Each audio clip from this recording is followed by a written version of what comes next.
Sahabat Bawaslu, ketemu lagi di media tutorial Bawaslu Jawa Timur. Sekarang kita coba akan berbagi tips membuat angle tulisan atau fokus tulisan. Nah, sahabat Bawaslu, fokus tulisan atau angle tulisan adalah subjek yang penting. Lebih dari separuh atau sekitar 60% keberhasilan tulisan ditentukan dari tajamnya rumusan angle. Nah, sekarang kita coba bernostalgia dulu. Waktu zaman kita SD dulu ya, biasanya Bapak Ibu Guru meminta kita membuat kerangka atau outline tulisan. Sayangnya, seringkali kita kesulitan mau memulai dari mana. Nah, sahabat Bawaslu, saat saya pertama kali jadi jurnalis di Radio Prosalina FM Jember tahun 2006, saya baru tahu bahwa ada tahap yang harus dilalui sebelum kita melompat ke tahap membuat outline. Tahap itu adalah merumuskan angle atau sudut pandang atau fokus yang ingin kita ungkap. Memilih angle adalah sebuah langkah realistis. Satu sudut pandang harus dipilih jika kita ingin menghasilkan tulisan yang fokus dan tidak jelas mau kemana. Satu tulisan, satu sudut pandang, setia dari awal sampai akhir. Itu rumusnya. Namun kadangkala kita bingung memilih angle tulisan karena banyak aspek menarik dari sebuah topik. Selain karena ketersediaan data dan bahan, memilih angle tulisan bisa didasarkan pada pertimbangan aspek mana yang paling menarik, paling penting, dan paling berdampak bagi masyarakat. Keputusan memilih angle A, B, atau C selalu dikaitkan dengan news value atau nilai berita. Sahabat Bawaslu tentu masih ingat pembahasan tentang nilai berita ini pada kelas sebelumnya. Aktual atau hangat dibicarakan, menyangkut tokoh, kebaruan, ketidakwajaran, eksklusif atau prestisius, dan magnitude atau besaran dampak. Lalu bagaimana merumuskan angle yang tajam? Silakan sahabat Bawaslu gunakan kalimat tanya sebagai alat bantu merumuskan kalimat pertanyaan angle. Ada 6 pertanyaan yang bisa kita gunakan untuk merumuskan angle, yaitu kembali lagi 5W1H. What, who, when, why, where, dan how.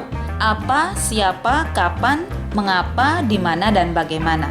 Jangan ngantuk ya. Jangan ngantuk ya.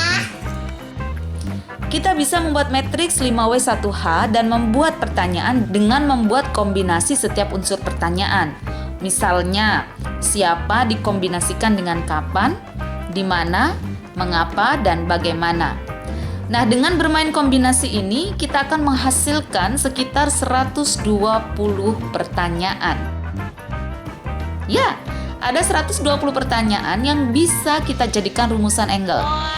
Jadi sahabat Bawaslu, tolong jangan coba-coba ya bilang tidak ada angle yang menarik, karena dalam satu peristiwa kita bisa menghasilkan atau bisa menuliskan 120 pertanyaan yang bisa menjadi angle nantinya. Sekarang kita ambil contoh eksplorasi angle tulisan. Misalnya, Aci asyik berduaan dengan Tangguh di ruang humas tadi malam. Dalam kalimat itu sudah jelas siapa melakukan apa, di mana, dan kapan kejadiannya. Tapi tentu saja sahabat Bawaslu masih bertanya-tanya, yang itu bisa dirumuskan sebagai angle yang akan memandu tulisan kita.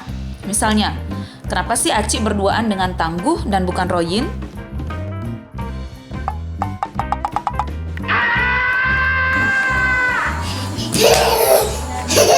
Kenapa tadi pagi? Kenapa di ruang humas? Apa yang ingin dia sampaikan dengan kejadian ini? Dan seterusnya dan seterusnya. Ini baru contoh kejadian sederhana ya. Bayangkan betapa banyak angle tulisan yang bisa muncul dari peristiwa yang lebih kompleks. Sedikit latihan mungkin bisa membantu kita lebih memahami perkara angle ini. Sahabat Bawaslu tentu masih ingat perayaan online Ultah Bawaslu ke-12 tanggal 9 April 2020 kemarin. Sebagai latihan, silakan sahabat Bawaslu tulis minimal 10 pertanyaan. Nanti sahabat Bawaslu akan tulis setelah menonton video ini. Nah, 10 pertanyaan itulah nanti yang akan memandu sahabat Bawaslu maju ke tahap menulis selanjutnya, yaitu merencanakan outline, penggalian bahan, dan membuat outline setelah bahan tersedia.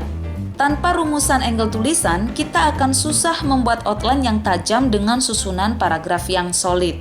Nah, sahabat Bawaslu sekarang jadi paham ya mengapa saran Bapak dan Ibu Guru kita dulu untuk langsung membuat outline tulisan tidak selalu manjur.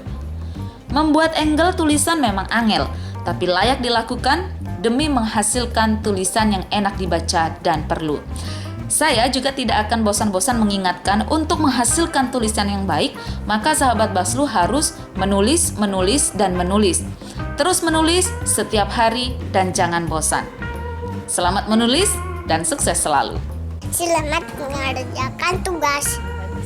Selamat mengerjakan tugas.